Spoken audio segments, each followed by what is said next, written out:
तो प्रिय विद्यार्थियों, आज हम लोग बात करने वाले हैं उत्तर प्रदेश पुलिस कांस्टेबल 60,244 पदों के लिए, जो अभी फाइनल आंसर की आपकी आ चुकी है। आपको बस 1 से 2 महीने के अंदर आपका जो फिजिकल होना है और जो डॉक्यूमेंट वेरिफिकेशन होना वो होगा। तो उसके लिए हम क्या कहते हैं, जो डॉक्यूमेंट वेरिफिकेशन होगा और आपका जो फिजिकल है और जो मेडिकल है, उसके पॉइंट ऑफ व्यू से हम लोग बात करने वाले हैं कि क्या क्या आपका चेकअप होगा फिजिकल में, क्या क्या मेडिकल में होगा और डॉक्यूमेंट वेरिफिकेशन में क्या क्या होगा। तो सबसे पहले हम बात करते हैं पीईटी और पीएसटी की बात करते हैं, अर्थात फिजिकल की बात करते हैं। तो रनिंग आपका जो रहेगा 4.8 किलोमीटर रहेगा। उसका जो टाइम ड्यूरेशन दे रखा है, तो टाइम ड्यूरेशन आपका जो रहेगा वो 24 मिनट रहेगा और आपको 4.8 किलोमीटर को रन करना है। ठीक, ये फॉर मेल कैंडिडेट के लिए है। किसके लिए बात कर रहा हूँ यहाँ पे? मेल कैंडिडेट के लिए बात कर रहा हूँ। ठीक, ये बात आप याद रखिएगा। चलते हैं आगे, देखते हैं ये आपका रनिंग से रिलेटेड मैंने बता दिया कितना किलोमीटर आपको रनिंग करना है। तो कुछ इस प्रकार से आपको रनिंग कराई जाएगी, ये देखिए, क्लियर। कुछ इस तरीके से आपका रनिंग होगा। फिर आगे हम लोग बात करते हैं मेल कैंडिडेट के लिए, ओबीसी, जनरल और एससी के लिए बात करते हैं। जो उनकी हाइट चाहिए वो कितनी चाहिए? वो आपकी चाहिए 168 सेंटीमीटर, और जो एसटी के लिए वो 160 सेंटीमीटर की हाइट होनी चाहिए। ठीक, फॉर मेल कैंडिडेट के लिए बात कर रहे हैं हम यहाँ पे। ठीक, ओनली फॉर मेल के लिए मैं बात कर रहा हूँ यहाँ पे। फिर आगे हम बात करते हैं यहाँ पे जो उनके चेस्ट होता है। ठीक, फॉर मेल कैंडिडेट के लिए ओबीसी, जनरल और एससी के लिए जो चेस्ट चाहिए, नॉर्मल आपका जो चेस्ट होना चाहिए वो 79 सेंटीमीटर का होना चाहिए। और जब फुलाएंगे आप तो आपका 84 सेंटीमीटर पे होना चाहिए। ठीक, ये ओबीसी, जनरल और एससी के लिए था। जो एसटी के लिए होता है वो 77 सेंटीमीटर जो आपका नॉर्मल होना चाहिए। फुलाने पर आपका कितना होना चाहिए? 82 सेंटीमीटर होना चाहिए फुलाने के बाद। ठीक, नॉर्मल आपका चाहिए 77 और फुलाने पर 82। ऐसे ओबीसी, जनरल, एससी के लिए क्या है? नॉर्मल 79 और फुलाने पर 84 होना चाहिए, नॉर्मल है। इससे ज़्यादा भी चलेगा।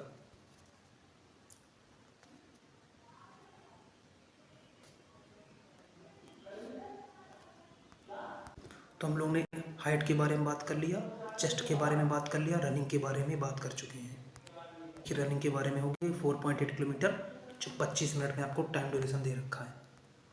अब हम लोग बात करने वाले हैं कलर ब्लाइंडनेस पर।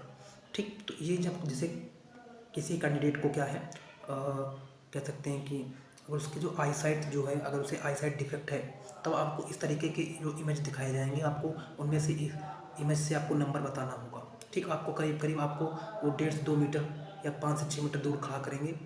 जो मिनिमम होता है वो 1.5 से 2 मीटर दूरी पर खड़ा करते हैं। आपको इस टाइप के कुछ इमेज दिखाते हैं, इनमें आपको नंबर बताना होता है कि सर्किल के अंदर कौन सा नंबर लिखा हो। जैसे आप देख पा रहे होंगे स्क्रीन पर, तो ये नंबर आप कमेंट बॉक्स में बताइएगा हमें कि कैसे ये कौन से नंबर इस सर्किल में लिखे हैं। ठीक, तो जिन कैंडिडेट को आई साइट होता है, उनको डिफेक्ट होता है। ठीक, तो इस तरीके वो तो यहाँ पे मेडिकल में बाहर होते हैं। ठीक, ये जो होता है मेनली काफ़ी इंपॉर्टेंट होता है, ये आई साइट का स्ट्रॉन्ग होना। ठीक, जो मेल कैंडिडेट हैं या जो फीमेल कैंडिडेट हैं, वो अगर उनको दिक्कत हो रही है तो आप उनसे आप डॉक्टर से आप एडवाइस ले सकते हैं। ठीक, जो भी मेडिकल में दिक्कत हो रही है या कोई फिजिकल में दिक्कत हो रही है तो आप किसी पास के डॉक्टर से आप क्या करते हैं, एडवाइस ले सकते हैं। ठीक, अपने जो मेडिकल हैं, जो फिजिकल है, उसमें आप बेटरमेंट कर सकते हैं। टाइप की कुछ इमेज आपको दिखाए जाएंगे, ये देखिए, कुछ सर्किल में नंबर लिखे होंगे। ठीक, डॉटेड सर्किल होगा, उसमें आपको नंबर लिखे होंगे, आप ये देख पा रहे होंगे आसानी से। ये आपको अगर कलर ब्लाइंडनेस की शिकायत होगी तो आप इन नंबरों को सही तरीके से दूर से नहीं देख पाएंगे। फिर अगला स्टेप आ जाता है। ठीक, जो हल्के हल्के मोटे पाँव होते हैं जिसे बोलते हैं, तो देखिए इस तरह के जो फ्लैट फुट होते हैं। ठीक, फ्लैट देखिए, ये फुट आप जो देख रहे हैं ये आपका हेल्थी फुट है, ये हेल्थी फुट है, ये आपका फ्लैट फुट है। क्लियर, अगर इस तरह का अगर आपका पैर है तो आप इसमें डिस्क्वालीफाइड हो जाएंगे। ठीक, तो ये आपका हेल्थी फुट है, ये आप देख पा रहे हैं फ्लैट फुट है। ठीक, तो जैसे यहाँ पे आप देख सकते हैं, तो ये आपका जो फुट है, ये आपका कैसा फुट है, ये इस तरीके का आपका पैर क्या होगा, हेल्थी फुट होगा। ठीक, ये आपका क्या है, ये आपका हेल्थी फुट है, ये आपका फ्लैट फुट, ये आपका नहीं चलेगा, ये भी चलेगा, ये भी चलेगा। क्लियर, इस तरह का अगर आपका फ्लैट फुट है तो आप डिस्क्वालीफाइड पक्का होंगे। इस तरीके का आपका फ्लैट फुट नहीं होना चाहिए। ये दो तरीके आपके चल सकते हैं। फिर बात करते हैं नौकरी प्रॉब्लम जो होती है। ठीक, सेम मेडिकल ये जो होता है यूपी पुलिस के लिए भी होता है, यूपीएसआई के लिए भी होता है, एसएससी जीडी कैंडिडेट्स के लिए भी यही मेडिकल होता है, लेकिन थोड़ा उसमें एडवांस लेवल पर होता है जीडी में, एसएससी जीडी में, और यहाँ पे थोड़ा नॉर्मल चल जाता है। जैसे नौकरी, जैसे ये जो नॉर्मल अलाइनमेंट देख रहे हैं आप, फिर बोलेक्स देख रहे हैं आप, इसे नौकरीज देख रहे हैं। ठीक, तो अगर ये आपकी शिकायत है, ये इस तरीके का अगर आपका पैर में है, या इस तरीके का पैर में काफ़ी ज़्यादा गैप है, ठीक, तो आप यहाँ पे डिस्क्वालीफाइड होने के चांस आपके बढ़ जाते हैं। ये एकदम सही आपका है। ये जो गैपिंग है यहाँ पे, आपकी जो गैपिंग है बीच की दूरी में, कि आपकी दूरी नॉर्मल होनी चाहिए गैपिंग। तो इसके लिए कुछ एक्सरसाइज भी कर सकते हैं। इसको आप किसी फिजिशियन कह सकते हैं, डॉक्टर से एडवाइस लेकर आप इसमें कुछ एक्सरसाइज कर सकते हैं। ठीक, तो इससे आपका ये जो नौकरी प्रॉब्लम है या बोलेक्स जो है वो आपके दूर हो सकते हैं। ठीक, बोलेक्स मतलब जो टांगों के बीच में गैप होता है काफ़ी ज़्यादा हो जाता है, और इसमें जो होता है, जो नौकरी प्रॉब्लम होती है, इसमें जो नी होती हैं वो आपस में क्या सट जाती हैं, चिपक जाती हैं, जैसे आप इमेज में देख पा रहे हैं नौकरी का। ये जो आपका एकदम नॉर्मल बढ़िया है, ये आपका जो नॉर्मल अलाइनमेंट है, ये आपका एकदम बेटर है। ठीक, यहाँ पे आप क्वालिफाई होंगे। ठीक, तो ये आपका दो चीज़ों को आपको देखने की ज़रूरत है, हो सकता है। फिर फिजिकल का जो अंतिम चरण आता है, ये आपका देख सकते हैं यहाँ पे अल्फ़ाबेट जो होता है वो आपको दिखाते हैं। Hold at 4 feet away from patient. ठीक, जो आप कैंडिडेट्स होते हैं उनको 4 फीट दूर खड़ा करके इन लेटरों को आपको दिखाया जाता है। ठीक, सबसे पहले आपको लेटर ये दिखाया जाएगा कि आप इस लेटर को पढ़ने में सक्षम हैं कि या नहीं। फिर इस लेटर को पढ़ाया जाएगा, फिर 3 लेटर, ये 3 लेटर, फिर 4 लेटर, वैसे 5 लेटर, वैसे 6 लेटर, 7, फिर 8, इस तरीके को आप लेटर को पढ़ाया जाएगा। ठीक, तो ये आई साइट को चेक करने का एक अच्छा तरीका है।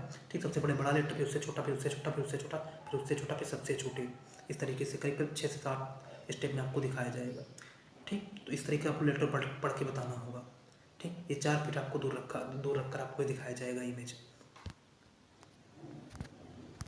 फिर हम लोग बात करते हैं यहाँ पे हॉर्निया जो ऑपरेशन होता है।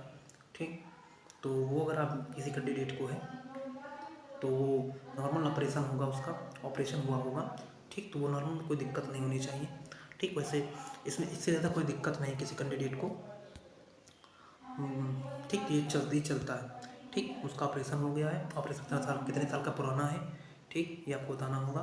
और उसमें कोई दिक्कत तो है नहीं, आपको कुछ मेडिकल बनवाना होगा, और उसे कोई दिक्कत नहीं होता, चलता है। ठीक है, ये चल जाएगा आपका, कोई दिक्कत नहीं है जिस कैंडिडेट को हॉर्निया का ऑपरेशन है तब। Uttar Pradesh police constable document verification में आपको 6 चीज़ें लेकर जाना है। जहाँ भी आपका फिजिकल होगा या जहाँ भी आपका मेडिकल होगा, फिजिकल और मेडिकल दोनों में आपका डॉक्यूमेंट वेरिफिकेशन होगा। ठीक, तो 6 कौन कौन से जो डॉक्यूमेंट हैं वो इम्पॉर्टेंट हैं, क्लियर, वो हम लोग बात करने वाले हैं। फर्स्ट ऑफ ऑल आपको क्लास 10th की ओरिजिनल मार्कशीट ले जानी है। कैसी मार्कशीट? आपको ओरिजिनल कॉपी ले जानी है, जो आपको उत्तर प्रदेश माध्यमिक शिक्षा परिषद जो बोर्ड द्वारा निर्धारित की गई वो आपको, और क्लास 12th की भी आपको ओरिजिनल मार्कशीट ले जानी है। ठीक, उसके बाद अगर हम लोग बात करते हैं तो आपको ओरिजिनल आधार कार्ड भी ले जाना है। ठीक, ओरिजिनल आपको आधार कार्ड कॉपी नहीं चलेगा। ठीक, किसी भी चीज़ का आपको कॉपी नहीं चलेगा, चाहे आपको क्लास 10th की मार्कशीट हो, चाहे आपकी क्लास 12th की हो, कोई कॉपी नहीं चलेगा, आपको ओरिजिनल लेकर जाना होगा। कैस्ट सर्टिफिकेट आप भी ले जा सकते हैं, वो ज़रूरी भी है। ठीक, कैस्ट सर्टिफिकेट हो गया।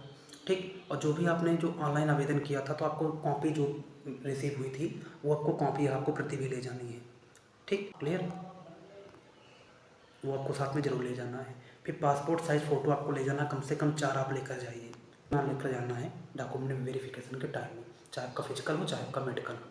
ये दोनों, ये 6 चीज़ें आपको, 6 डॉक्यूमेंट्स आपको जरूर लेकर जाना है। ठीक, तो आज की वीडियो में बस इतना ही। इसी तरह के हम इंपॉर्टेंट वीडियो के साथ मिलते रहेंगे। धन्यवाद, और आपको जानकारी से अवगत कराते रहेंगे।